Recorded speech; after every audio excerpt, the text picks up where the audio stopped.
It's a little overwhelming depending on if you are a first year trying to teach AP Pre-Cal or AP Cal. But even in year 5 or year 6 or year 10, I feel like there are always questions about how do you manage homework? How do you manage grading? How do you manage assessment? Like, people are always looking for new ideas, right? Because it can get a little overwhelming sometimes. And so that's kind of the purpose, is to maybe give you some ideas as to how I can manage grading and getting all the grades and all the feedback and everything that we need to do in order to make sure that the feedback loop continues with our kids. And so that's really kind of the purpose of the session today. Real quick, I want you to think about ways that you can get and send feedback to your kids. So on your piece of paper, kind of by yourself, just what are some of the ways that you get or give feedback, right? We're just going to kind of think and write, almost like the stream of consciousness, right? Just what are some of the ways that I do this? Bam, bam, bam, bam.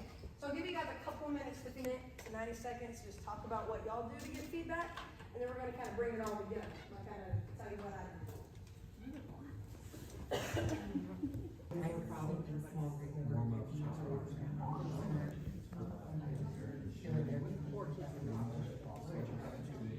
And then the rest of the kids look around. Kids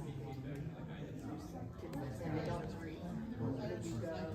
And then discussions about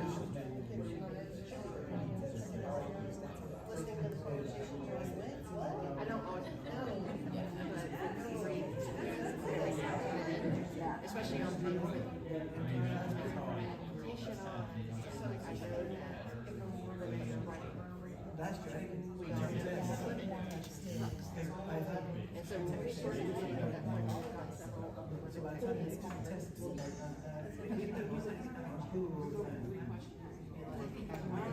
All right, we're going to go back to this in 5, 4, 3, 2,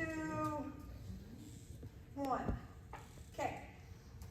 What are some of the ways that we get feedback from our kids in any capacity, whether it's about what they've learned, about ourselves? What are some of the things that y'all use? They usually applaud after the lesson. Yeah, are you going to stand up? Woo!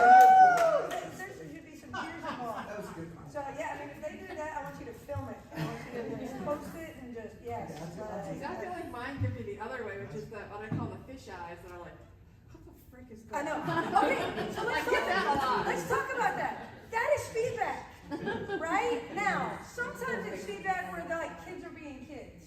But sometimes it's feedback of confusion, right? Like their body language of,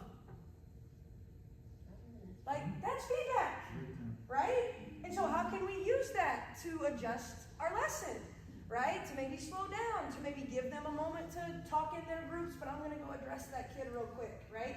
Like, hey, y'all do this one by yourselves. Like, I'm going to try it over here and see. So I know we're kind of joking about, because sometimes kids are kids, but sometimes we're getting feedback in that manner also. What else do we do to get feedback from our kids? Give tests.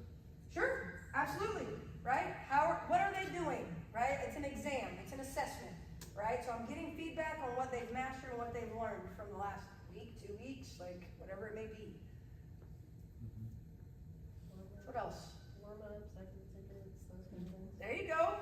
So exit tickets, any sort of quiz, formative, I use Delta Math, like that helps me immensely. There's a long list of things. I heard we said we use a Google form, heavy, right? So we want to make sure that we get to that. Okay, so this is one of the things, I actually changed this up.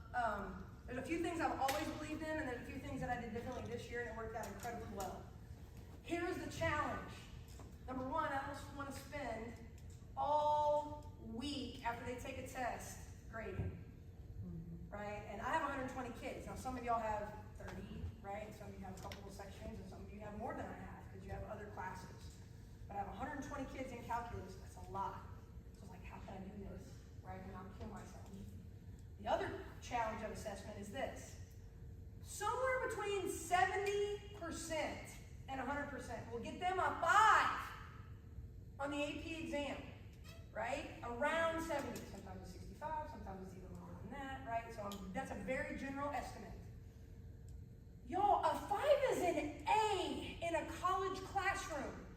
So how am I going to assess material at the AP level and go, you got a 70, congratulations, and now they're barely passing my class?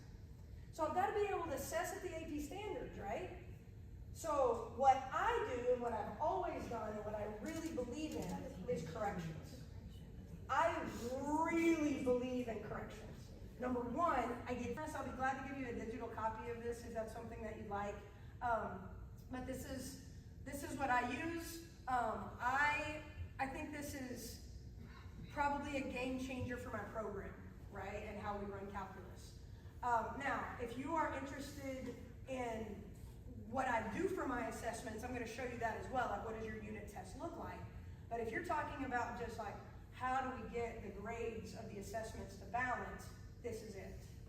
I get really sad when I hear teachers at the beginning of the year talk about trying to get kids out of the class.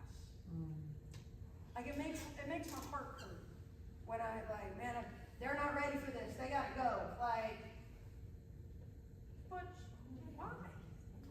Like they chose to be in here. They're doing challenge by choice. Let's find ways to keep them, right? So I make my first 6 weeks, like when I tell them they can do test corrections for half points back, they're like, I can do this. I'm like, yes, you can, right? Like, and so now we've kind of got them a little bit. So when things get really hard, when we get into some of the integration stuff or in volume for AB or series for BC, like they're okay because they've learned to kind of grow with some of the test correction stuff that we do. Yeah, I just don't like the whole we got to weed them out. That's a terrible strategy, right? So I would encourage you not to have that strategy with